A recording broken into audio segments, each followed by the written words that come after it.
All right. Okay. We can't keep fucking around. We gotta get to it, friends. We gotta get to it. We gotta learn about Kashmir sweaters and also the genocide thing, I guess.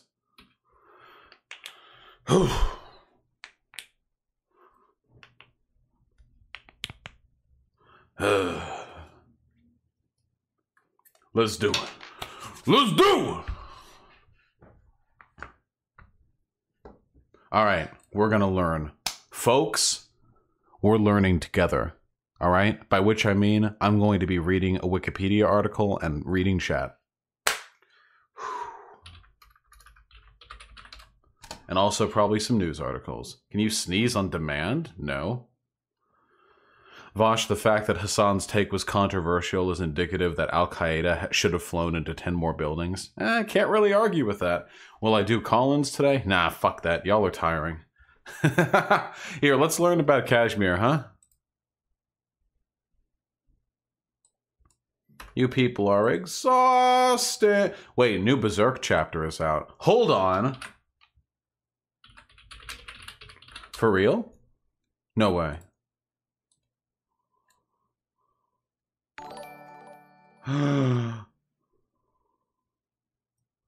Shut up. Hold on.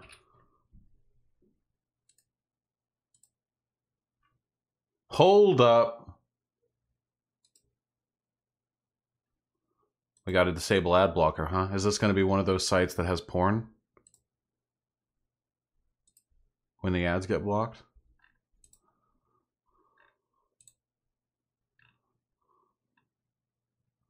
Oh shit. Oh shit, guys. Oh shit. Oh shit, Casca's getting her haircut. Oh shit. Okay, I gotta watch this on my own. Fuck you guys. You're not worthy. Alright, can we focus on Kashmir? Oh shit. Oh shit. Oh shit. That's fucking wild. Oh shit. Casca, baby. Come back to us. Alright, let's do it. Alright. Kashmir Wikipedia. Where all the scholars learn their shit. Let's fucking learn together. I'm gonna zoom in so you crazy kids can read too. Think you're gonna do another art stream anytime? Yeah, I could. I've been doodling lately. Here, wait, actually super quick. I've been actually trying to... This is unironically like the hardest fucking thing I've ever done with drawing, okay? Look at this. I've been trying to draw... Okay, so I tried drawing a comic panel with this, with Pig God and gums and stuff. And then I drew this Deuterino. And then I was going to do this panel where he's cutting a lady in half. And then like this. It looks pretty amateurish, but I'm learning, okay? Look. And then there's that. And then she's going to punch a thing. But it's so hard to do. This is so fucking difficult. I gotta redo it all. It's all terrible. Everything I do is bad. Alright, can we focus? Kashmir is the northmost geographical region, Indian subcontinent. Nice. Here, wait. Let's find out where it is on the map, okay?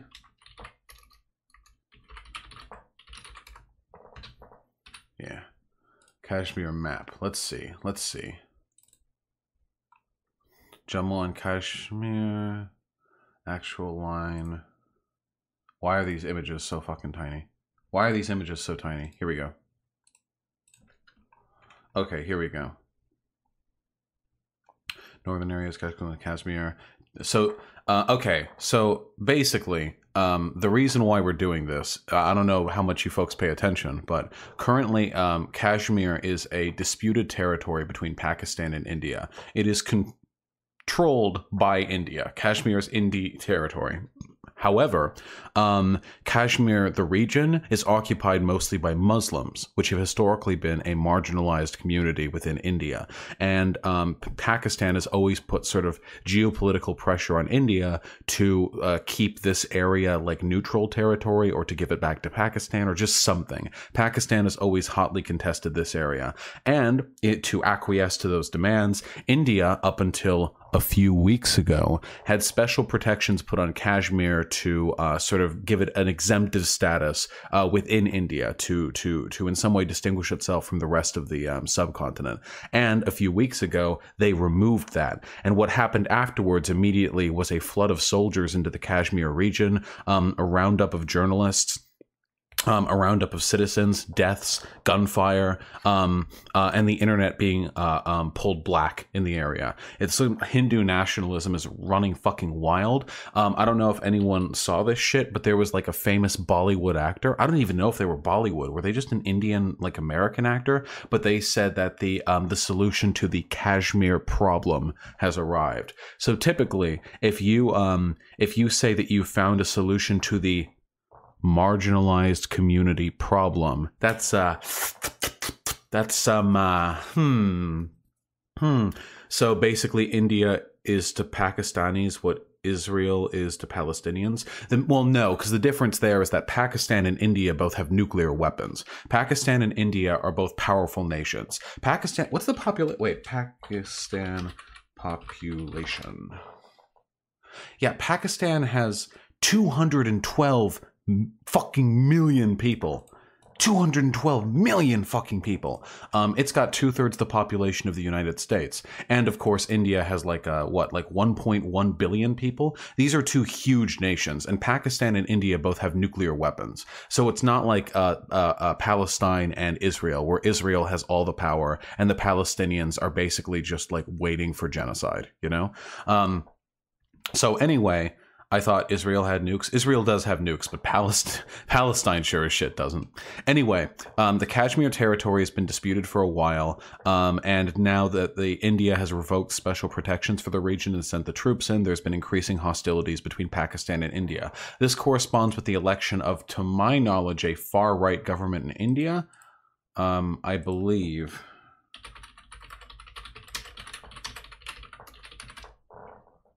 It's Prime Minister, right? Narendra Modi. Yeah, Modi.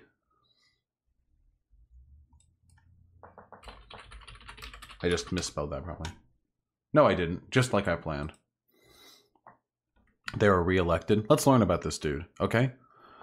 Indian politician, current prime minister since 2014. He was chief minister and member of parliament for Varanasi. Modi is a member of the Bharatiya Janata Party and to the Rashtriya Swayamsevak Sangh, a Hindu nationalist volunteer organization. Oh, no, no, no. First prime minister outside the Indian National Congress to win 2 consecutive terms with a full majority, and the second one to complete 5 years in office after Atal Bihari Vajpayee. So, okay, so he's far right and he's very popular. Nice. Also, Tulsi loves him. That's not good. Exclusionary social agenda. Modi remains a figure of controversy domestically and internationally over his Hindu nationalism. His role during the 2002 Gujarat riots cited as evidence of an exclusionary social policy. Let's see what this dudery knows about. Prime Minister.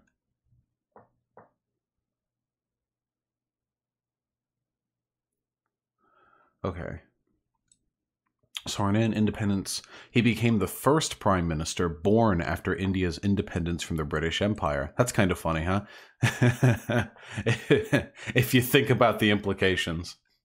Like a majority, upper house, ordinances to enact its policy, leading to further centralization of power.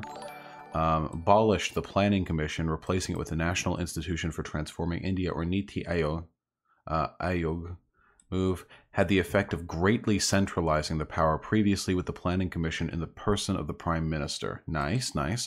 Heavy centralization of power and a far-right nationalist. Nice, nice, nice, nice. Intelligence Bureau, which has... investigation of the grounds of slowing economic group, witch hunt, international humanitarian aid among the groups who were put under pressure. International humanitarian aid organization Médecins Sans Frontières, the organization Sierra Club and France, criticizing the government discontent. Repealed 1,200 obsolete laws in his first 3 years as prime minister. A total of 13,001 such laws had been repealed by previous governments over a span of 64 years. Okay, so cleaning up mess, that's good, I guess. Monthly radio program, all right. Digital India program, ensuring government services are available electronically, building infrastructure to provide high-speed internet to rural areas. That's a good thing. Boosting manufacturing of electronic goods, promoting digital literacy. Okay, these are all good things. I'm going to scream free LPG connection to rural households, increased consumption. Okay, economically, that's pretty good, I guess. He also built toilets. Yeah, everyone loves toilets, right? Economic policy focused on privatization and liberalization of the economy based on a neoliberal framework. These fucking neoliberals. Ugh. Liberalized India's direct foreign investment policies, allowing more foreign investment in several industries, including in defense and the railways. The reforms drew strong opposition from unions. In 2015, 11 of the country's largest unions went on strike, including one affiliated with the BJP. Say the underlying motive for the later reforms favored corporations over laborers. Nice, nice. Oh, I'm not saying Modi isn't a fucking cunt. I'm just looking at his policies. The funds dedicated to poverty reduction programs and social welfare measures were greatly decreased by the Modi administration. Nice. Made in India initiative. Okay, so nice, doing some nice protectionist stuff, consolidating power under. So let's see, we've got we've got religious nationalism, we've got consolidating power under the executive branch, we've got protectionist policies, we've got favoring of corporations over workers, we have invocation of privatization and liberalization, and we have economic policies driven to increase the total level of like economic saturation in the country, like to increase the broad economic power of the country by involving a broader community. Okay, we got some good stuff going on right now. Demonetize the 501,000. What are these? Rupees? Rubles? Repels? Banknotes? With the stated intention of curbing corruption, black money, use of counterfeit currency, and terrorism. It actually sounds pretty quiet outside. I'm going to open up the window.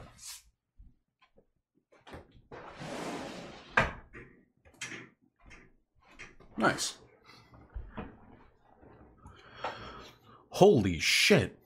Over the first 4 years of Modi's premiership, India's GDP grew at an average rate of 7.23%. The level of income inequality increased, while unemployment had increased to its highest level in 45 years. Holy shit, 7.23% per year. That's wild. Yeah, I know it's standard for the region, but like, what does America get? Wait. America annual... We get nowhere near this. America is a dying country. Yeah, look at this shit. 2008, everything dropped. Wow. In 2008, the US lost 2.8% of its GDP. The UK lost 4.2%. India gained 8.5%. Even in 2008, India gained. What happened in 2008? The recession? The worst recession in modern history? Demonetizing banknotes has a lot of bad impacts on poor people, among other things. I'm not that familiar with the effects, but I can imagine how. Indian superpower? Jesus Christ, these growth rates are fucking insane. Look, if you look here, you can zoom in. If we look here, so this is the UK, the US, and India compared to one another. If we look here, they were all kind of in line with each other for a while, but in the late 80s to early 90s, India had a fucking breakaway. And since then, for the most part, they have just been skyrocketing above our growth rates. Jesus Christ. America is a dying nation. We're so fucked. It's crazy how fucked we are, dude. It's fucking wild how fucked we are. The West is dying. We can't keep up with these levels of development. We can't do it. Fuck the US? Dude, my duderino, guys, listen, I love to hate America as much as the rest of you, but if you think the world is going to be a better place with China and India running the global economy, you are, oh God, you are so fucking wrong, my friends. Right now, China is doing the exact same shit with foreign investment that America is doing. They're using like global neoliberal investments into Africa, Southeast Asia, and Eastern Europe, I think, or is it Latin America? It's one of those two, to consolidate their economic power and like exert soft power on these countries to engage in the exact same kinds of economic oppression that America is doing to the developing world right now. Well, like it's not gonna get better, my duderinos. It's not gonna get better. India's growth rate will slow when it becomes more developed. It's already happening with China. I know, but by the time they're done with it, they're gonna be fucking up here. They're gonna be way more of us. A lot of this has to do with the fact that they're still benefiting from rapid industrialization. Right now, countries like America and Germany and Japan are pretty much at around the highest levels of industrialization that you can get for your economy. Like they're a fully modern economy for modern technology, for modern society. And for that reason, our escalation is going to be against the envelope that's being pushed, whereas India can like skyrocket up to the position, to the void we've left behind. Bam. China and India would be about the same internationally, but they treat their own way worse. That's true, yeah. In terms of like foreign, like international policy, America is engaged in probably the worst shit ever. Like pretty much just the worst shit. Secretary, Jesus Christ, I know, I've read. Fuck. In terms of foreign policy, America is pretty fucking bad, but these countries would be just as bad if they replaced us as like the global superpower, which pretty soon they're going to be fucking doing. But domestically, they are far worse. China's invested and bought extreme amounts of infrastructure in southern Europe and the Balkans, all the railroad systems of Greece, Bulgaria, and slightly Serbia. Well, guys, haven't you heard from the tankies? Haven't you heard? We oppose superpower imperialism, which is why we support China in their efforts to invest in developing nations across the world. We're getting off topic, kinda. We totally are. Let's get back to focusing. All right, Modi. Health and sanitation, I don't fucking care. Hindutva, what is this? What the fuck does this mean? Hindu nationalism. Okay, this is the shit that I care about. Okay. During the 2014 election, the BJP sought to identify itself with political leaders known to have opposed Hindu nationalism, including B.R. Ambedkar, Subhas Chandra Bose, Ram Manohar Lohi. I know I'm butchering all of these. I'm trying my best, okay? I'm just putting on a vaguely foreign accent and running my way through it, okay? The campaign also saw the use of rhetoric based on Hindutva by BJP leaders in certain states. Communal tensions were played upon, especially in Uttar Pradesh and the states of northeast India. A proposal for the controversial Uniform Civil Code was a part of the BJP's election manifesto. Is anyone who supports China instead of the Hong Kong protesters a tankie? No, not anyone who does, but a lot of tankies do support China over the Hong Kong protesters. It's definitely an indicator. The activities of a number of Hindu nationalist organizations have increased in scope after Modi's election as prime minister, sometimes with the support of the government. These activities have included a Hindu religious conversion program, a campaign against the alleged Islamic practice of love jihad, and attempts to celebrate Nathuram Godse, the assassin of Mahatma Gandhi, by members of the right-wing Hindu Mashabha. What?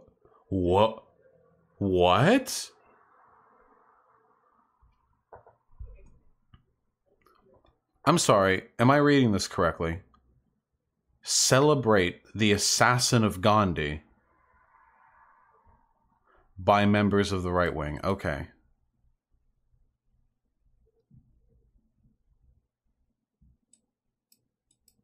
What? Wait, I'm really confused. You're the dude who killed Gandhi. Yeah, you shot him in Delhi in 48. Wait, we're celebrating this? Love jihad is the Indian equivalent of white genocide? Oh, lovely. Wait, we're celebrating the person who killed Gandhi? Why? Oh, of course. Of course, I'm a fucking idiot. Hindu nationalists are fascists, right? Or they're fascidation adjacent. Of course, they would oppose somebody who opposed the British regime. Absolutely, of course they would. Gandhi was a socialist. Yeah. Of course, Gandhi was problematic. I don't see how that's relevant here. Pretty fucking wild to celebrate the assassin of your country's like liberator. No, they hate the British too.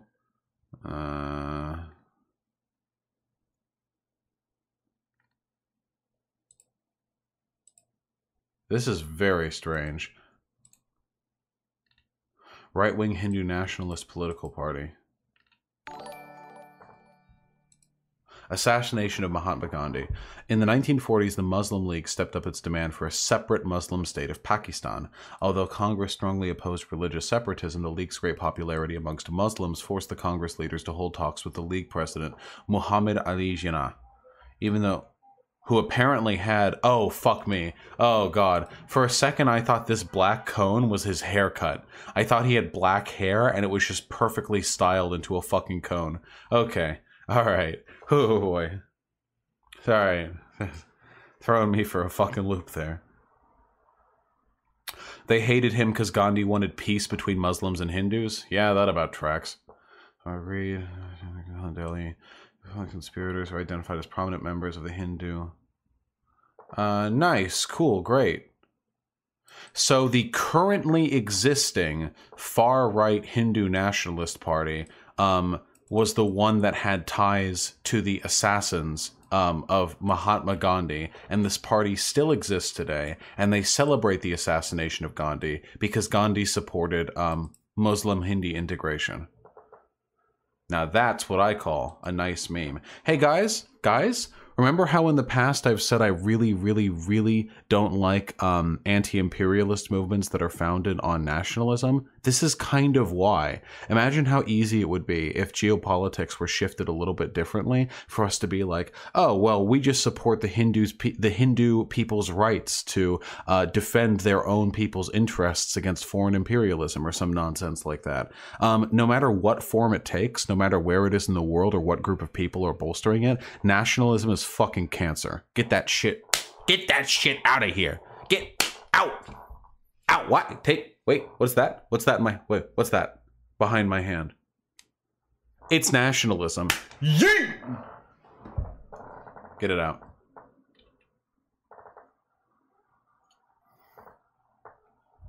Okay, we're back on Modi. Yeet that nationalism. Okay. So, sort of the government. Okay. Conversion programs. Modi refused to remove a government minister from her position after a popular outcry resulted from her referring to religious minorities as bastards. Nice. Commentators have suggested, however, that the violence was perpetrated by radical Hindu nationalists to undercut the authority of Modi. Between 2015 and 2018, the Human Rights Watch has estimated that 44 people, most of them Muslim, were killed by vigilantes. The killings were described by commentators as related to attempts by the BJD state governments to ban the slaughter of cows. My chair's really creaky? Yeah, I'm comfy. What do you want from me? Jesus. Babies? Links between the stronger under Modi. WD-40? Yeah, I'll fucking 40 it after the goddamn stream. Jesus. Okay. Foreign policy. I want to see this shit. What are we doing? Anything here related to Pakistan or Kashmir? No. Myanmar, Bangladesh, Nepal. No. There's probably a separate section.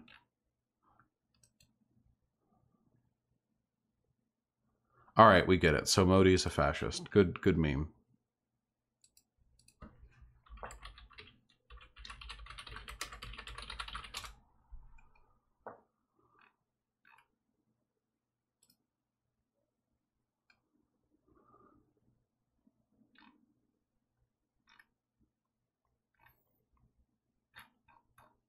Okay, Council on Foreign Relations article. Let's do it. T-Series has posted multiple propaganda videos on Modi. That's why you should support PewDiePie. What a good... I'll consider it, okay? Okay, with continued violence in Kashmir, heightened threat of terrorist activity by Pakistan-based militant groups, tensions and concerns over a serious military confrontation between nuclear-armed neighbors in India and Pakistan remain high. In August 2019, development tens of thousands of additional troops and paramilitary forces into the region, the Indian government moved to revoke Article 370 of the India Constitution, removing the special status of Jammu and Kashmir. India-administered Kashmir remains under lockdown, with internet and phone services intermittently cut off and thousands of people detained. Jesus. Thousands of people detained.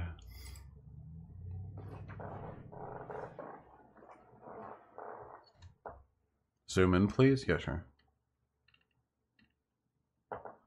Nice that it sticks to the left-hand side there. Okay. 350.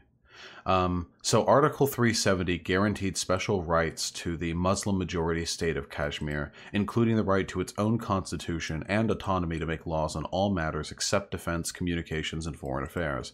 That's a pretty good exemption to be given, you know? Thousands of additional troops dispute region, crippling curfew, shutting down telecommunications, and arresting political leaders. The move has worsened the already heightened tensions with neighboring Pakistan, which said it would downgrade its diplomatic relations with India. Both India and Pakistan claim Kashmir in full, but rule it in part. The nuclear-armed neighbors have fought 2 of their 3 wars over the disputed territory. A rebellion in Indian-administered Kashmir has been ongoing for 3 decades. Damn. Latest updates.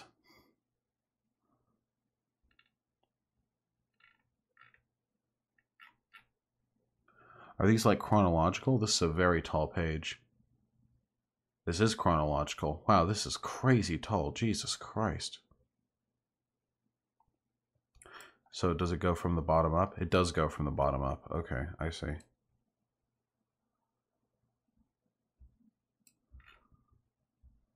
So this is all the articles that they've written on this, I think. Deeply concerned over Kashmir curfew. Activists arrested. Journalists fear for safety. U.S. expresses concern to India over Kashmir. Pakistan to expel Indian ambassador. Nice. Boy, I sure hope we don't get a nuclear war over this. That'd be some gay-ass shit right there. For this to be what ends the world in nuclear hellfire. Not even white people doing it. SMH.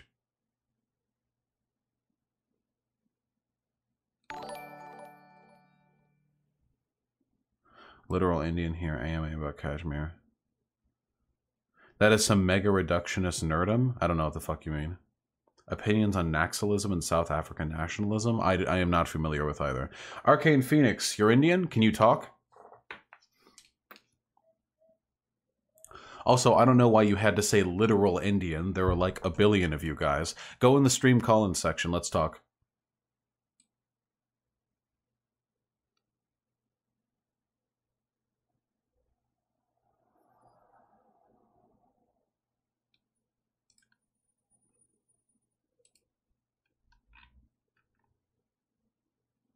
Hurry up, hurry up, hurry up.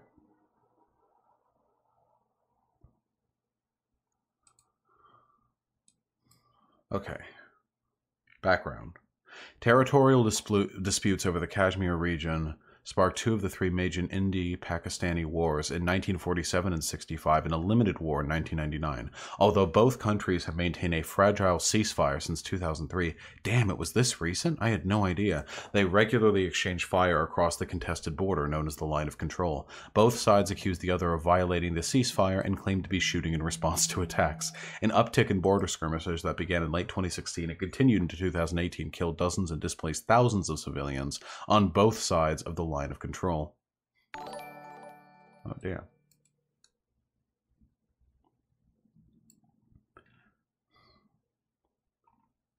Wait, where's my Indian Deuterino? Indian Deuterino? I am in streamed voice channel. Hold on. Oh no.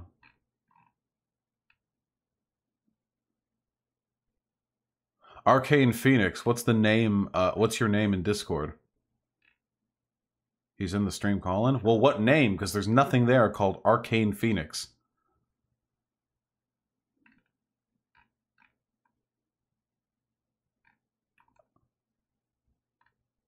Oh wait, yes there was. Wait, where are you? Come back. Arcane Pop-Tart? Yeah, get the fuck over there. Jesus.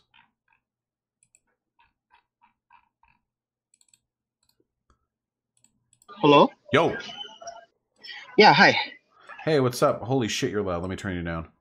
I'm sorry. Is there a way I can turn myself down? No, you sound perfect now that I have expertly edited your volume with my high-tier fucking Discord manipulation tactics. How the fuck you doing? I'm okay. How are you? I'm doing good. All right, first of all, when I was doing pronunciations in the Wikipedia article, how were they? Give me a score, 1 to 10. I I was in class, so I didn't see. I just turned on like YouTube and I saw that you were streaming, and I thought, given that I probably know quite a bit about this, and I have been like just spamming Kashmir news on Discord, I thought I could help. All right, let's fucking do this. Okay, listen. So, first of all, okay, I need to make sure because like 98% of the Indians I've seen posting on Twitter have been posting some wild fucking fashy shit. You're not a Hindu nationalist, right? No. Okay. All right. Okay. Just making sure. Okay. All right. So, first of all, do you live currently in India or are you a diaspora currently? I am an Indian citizen. I currently study in the United States, but I had like I was I mean I'm not but I keep like regular contact with the country. I just came back from India. I was there for 3 months, and I keep in touch with all like the news and everything. Okay, gotcha. Can you explain to me, like, can you describe to me the political climate that you've seen over the past, I guess, since Modi's election? Like, how have you seen India change over that time period?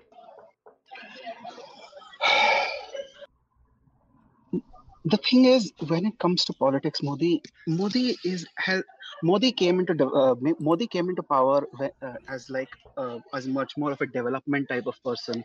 The Hindu nationalism was kind of low. He came into power over two things. One was development. The other was corruption. The opposing, like Indian National Congress, the opposing party has been in power for a good 10 years at this point. That is 2 terms. In India, we have 5 year terms. So. I'm sorry. Uh, it's so 5 year terms, and over that period, what had happened was they had a lot of corruption scandals. The Congress Party.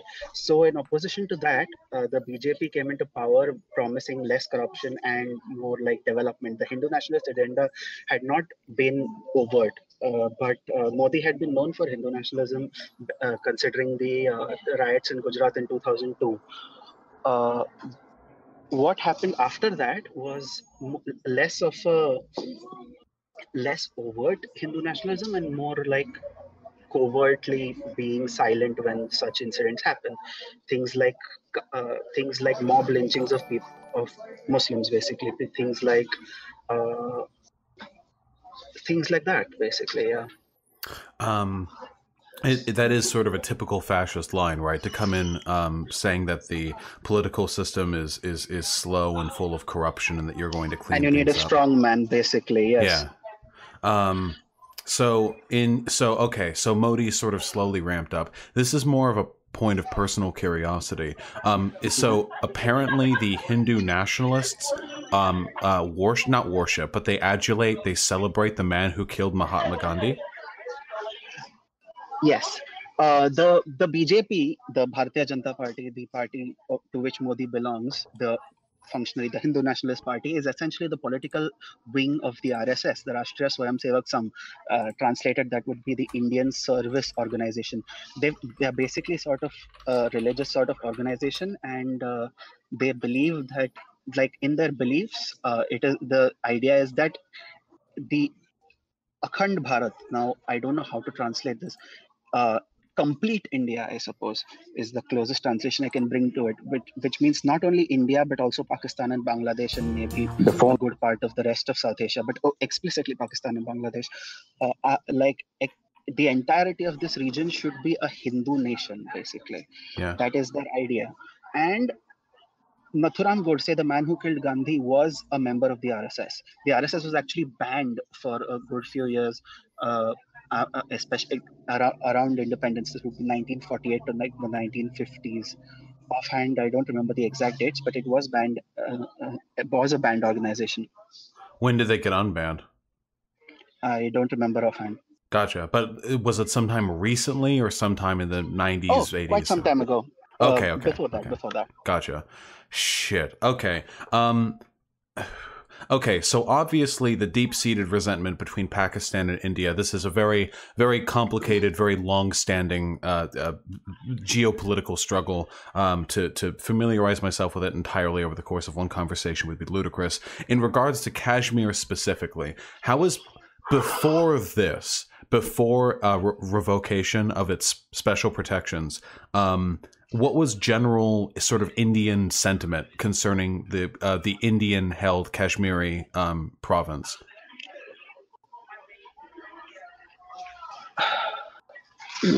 Give me a second. Yeah, no worries, no worries. I really appreciate you coming on, by the way. No problem. We have always thought Kashmir, like the official Indian position has been that Kashmir is an integral part of India.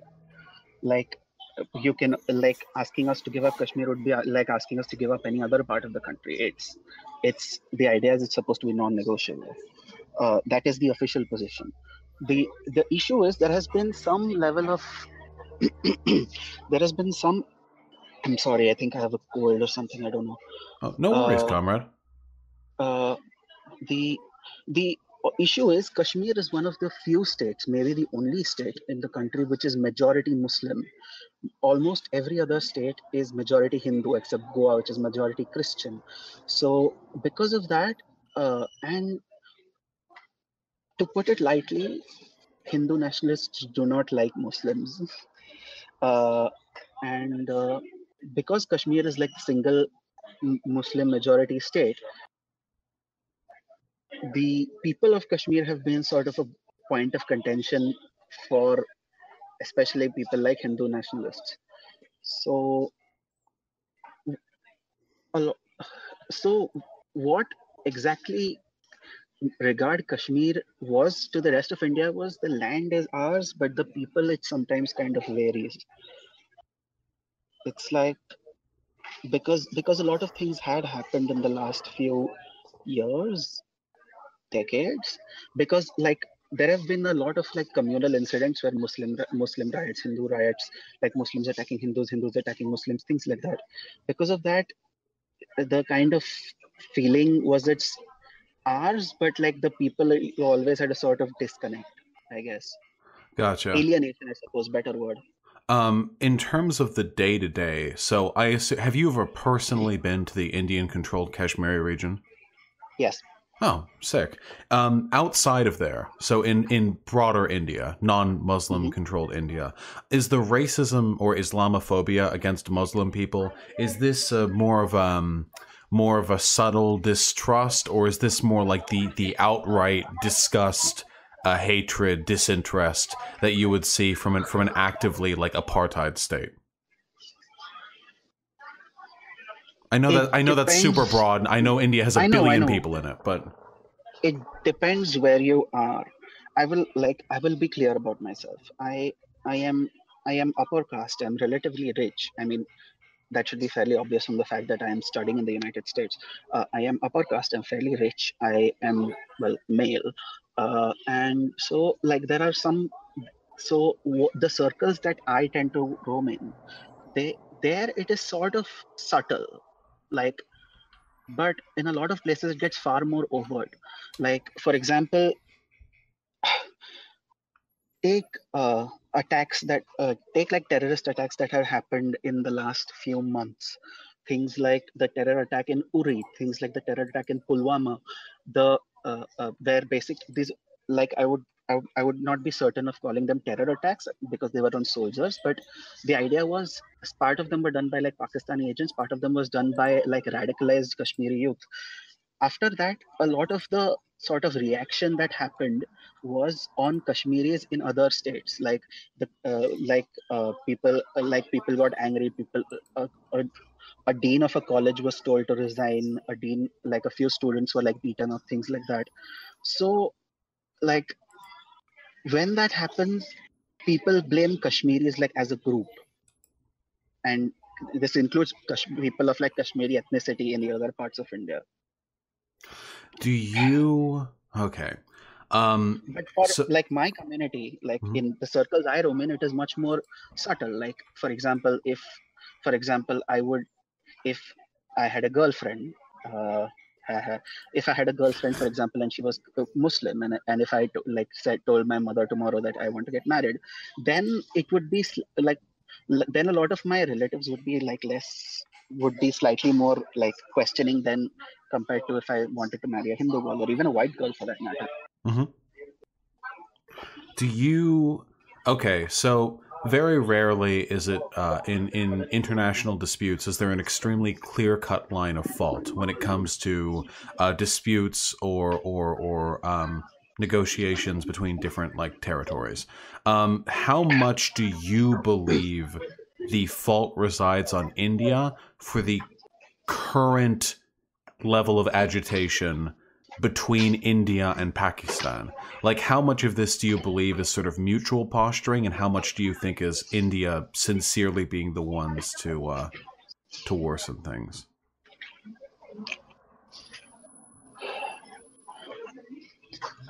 I am Indian, so you will have to understand there is some level of bias in this. Of course. 45, 45, 10. Gotcha. Where's that 10 at? Kashmiris. Gotcha. Okay. Yeah, okay, that's fair. I'm not like a Pakistani stan or I'm yeah, sorry, a Pakistani stan or whatever. But in regards to I would actually go as far as 40, 40, 40 50, 10. who's the 50 on? Pakistan. So you think that Pakistan has been unduly aggressive prior to this as well? I don't know how much you know about the history of this thing.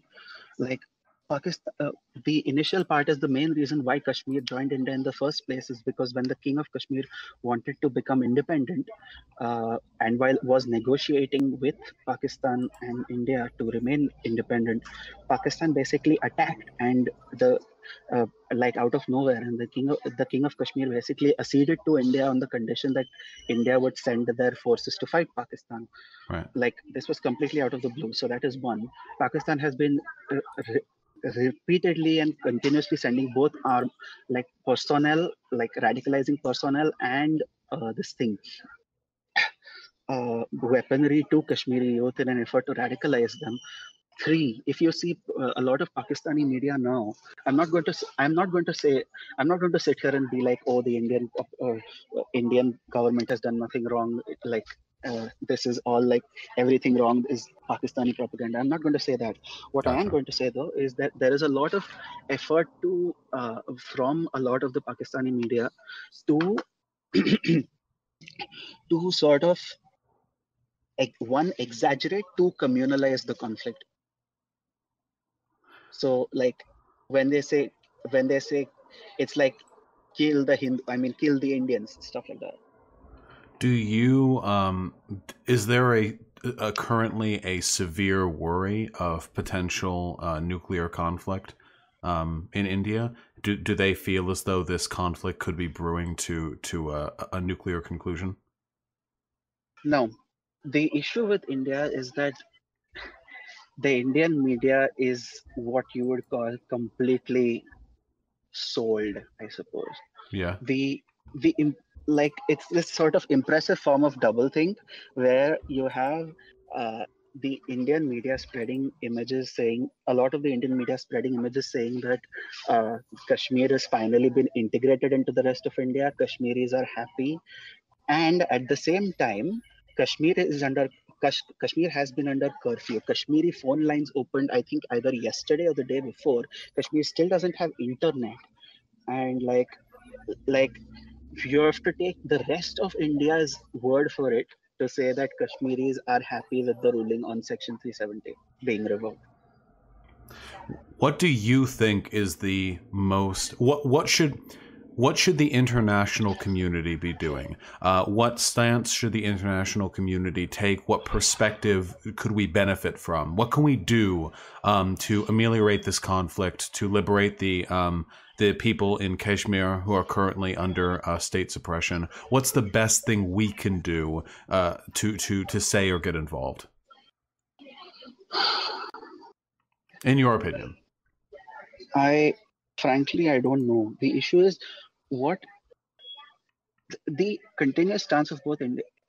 The continuous stance of India has been like Kashmir is at most bilateral, at least like internal. Pakistan has continuously tried to internationalize it, not always without reason. The thing is, I have a bad feeling I sounded slightly like Hindu nationalist when I said that part about like Pakistan being at fault for a lot of things. The issue is I can't really don't worry. I understand geopolitics is a lot more complicated than the good guy, the bad guy, except for Israel Palestine. So so no, you don't need to worry about sounding like a Hindu nationalist or whatever. I'm genuinely interested in your perspective. I think the ideal solution would be, if like this is like my fantasy world sort of perspective more than anything, have a way to have a plebiscite among the people of Kashmir. Then if the people of Kashmir vote for independence, then make it independent and keep it independent, because the problem with Kashmir is a big part of it is land and a lot of like strategic points for India and Pakistan to like attack each other. So because of that, whichever country controls that territory has a strategic advantage over the other. So it will be a lot of work for it to like for a theoretically independent Kashmir to remain independent. So especially considering it's a small country, you're talking 500,000 people, maybe slightly more, maybe slightly less. How many people are in that region?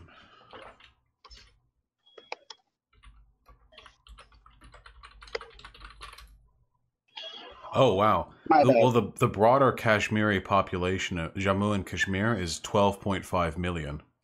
Yeah, the issue is that is the previous census. Now it is difficult because now it has been divided into two parts. Like the part of it is now Jammu and Kashmir, the Union Territory, and part of it is Ladakh. And I don't know how they split per se, because like this literally happened like on the 5th. So because of that, you're talking around one maybe 500,000, 1 million, something like that, in the valley itself. So the region that India is currently suppressing is the Ladakh region? No. Ladakh is the region that is suppressing is Kashmir. Okay. Ladakh is actually a separate geopolitical dispute between India and China, and I don't know if I can get into that. Y'all are busy down there. This has been like a huge, like, you should follow Indian politics more. It's like a great soap opera. You won't see any TV show ever again. No, it's something I do want to get more into international politics. Sometimes it's just pretty despair-inducing that I've spent so much time and energy caring about just American politics, and America just has like 2% of the world's population, you know? Yeah, I understand that. Like, of course, like, I also follow American politics. I live here. So, like, when things happen, like things that dissuade immigrants from staying, speaking as an immigrant myself, I like things like that concern me, basically. So I do pay attention to that as well. But like, I can give you more detail, but then you would have to do like a whole 5-hour stream just right. Which would probably be worth doing in the long run. So to finalize, you are of the opinion that that the way forward here, the optimal solution, would not be just to support the reintegration of Article 370 or any of that, or Pakistan taking it over, but rather the establishment of Kashmir as an independent state, autonomous, free of control from both Pakistan and India? I think it is the only possible solution. The ideal solution would be like, I mean, yeah, that is frankly the most ideal and the only possible solution. I don't think Pakistan would be helpful to the people of Kashmir, although I am biased, as you might guess. So Right. maybe somebody else would tell you that Pakistan, like Kashmir joining Pakistan, might be better for the Kashmiris. But like in my opinion, at least, I would say that uh, uh, Pakistan, like Kashmir joining Pakistan, because Pakistan's state of like treatment of its minorities is bad.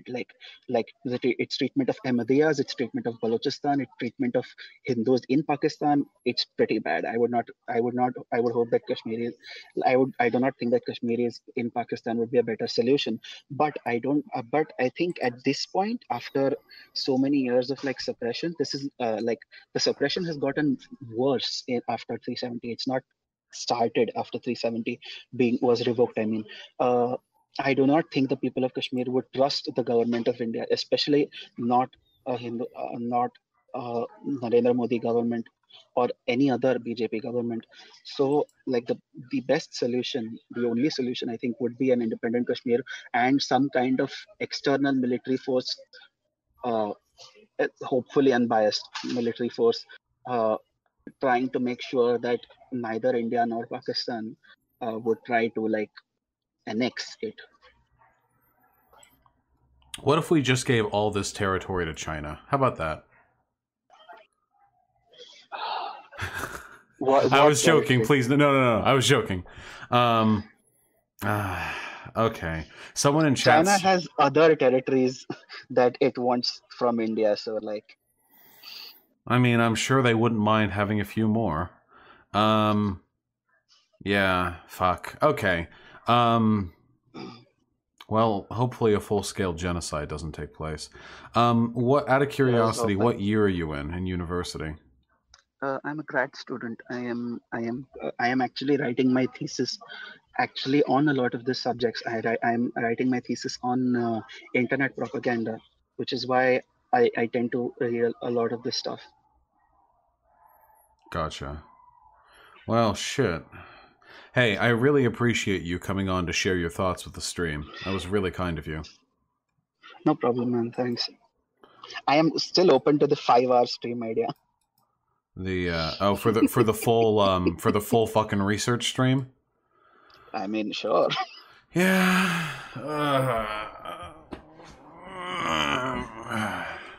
All right.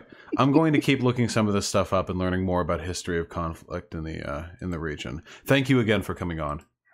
No problem, man. All right, chat. Everyone, chat. Throw hypers out as in support for our comrade Arcane Phoenix. Have a good one. Okay. Cheers, man. Cheers.